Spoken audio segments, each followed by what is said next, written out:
সত্যি কাজ করতে করতে দিন যে কোন দিক দিয়ে বয়ে যায় সেটা বুঝতেই পারি না। মানে দিন এত ছোট হয়ে গেছে যে কাজ আমার শেষ হয় না, কিন্তু দিন চলে যায়।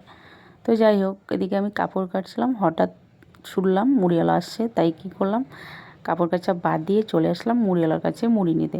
তো মুড়ি নেওয়ার পর বাকি কাপড় সব কিছু ধুয়ে দিয়ে তারপর স্নান করলাম। আর স্নান করতে করতে আমার কিন্তু 4:30 বেজে গেছে।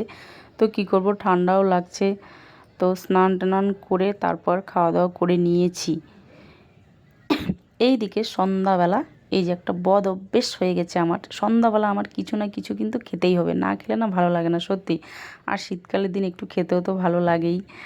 তারপরে কি করলাম, সন্ধ্যাবেলা মুড়ি মাখাচ্ছি। যেহেতু আমি বিকেলবেলা মুড়িটা নিয়েছিলাম, তাই ভাবলাম যে না, সন্ধ্যাবেলা আজকে মুড়িটাই খাবো। আর তাছাড়া কিন্তু আমি কোনো না কোনো দিন দোকান থেকে সিঙ্গারা পকোড়া বা যে কোনো কিছু আমি নিয়ে আসি। তারপর মুড়ি মাখাটা খেয়ে তারপরে কি করলাম, মানে বসে থাকা যাবে না, আমার কিছু না কিছু করতেই হবে, যেহেতু আমি ফ্রি আছি। তো আর কী করবো, তারপর ভাবলাম যে না, একটা আচার বানা যাক।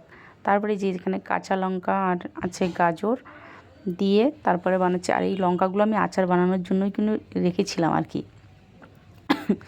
তো তারপরে এই যে কাঁচা লঙ্কা আর হলো গাজর কেটে নিয়েছি, ধুয়ে একটু, মানে একটু কিন্তু জল থাকা যাবে না, ধুয়ে টুয়ে সব কিছু শুকিয়ে নিয়েছি হালকা। নিয়ে তারপরে এখানে দেখো সব কিন্তু গুঁড়ো মশলা আছে, জিরে গুঁড়ো, ধনে গুঁড়ো, তারপরে হচ্ছে তোমার মৌরি, মানে যা যা আর কি আচারের মধ্যে লাগে সব কিছু একসঙ্গে মিক্স করে গুঁড়ো করে নিয়েছি।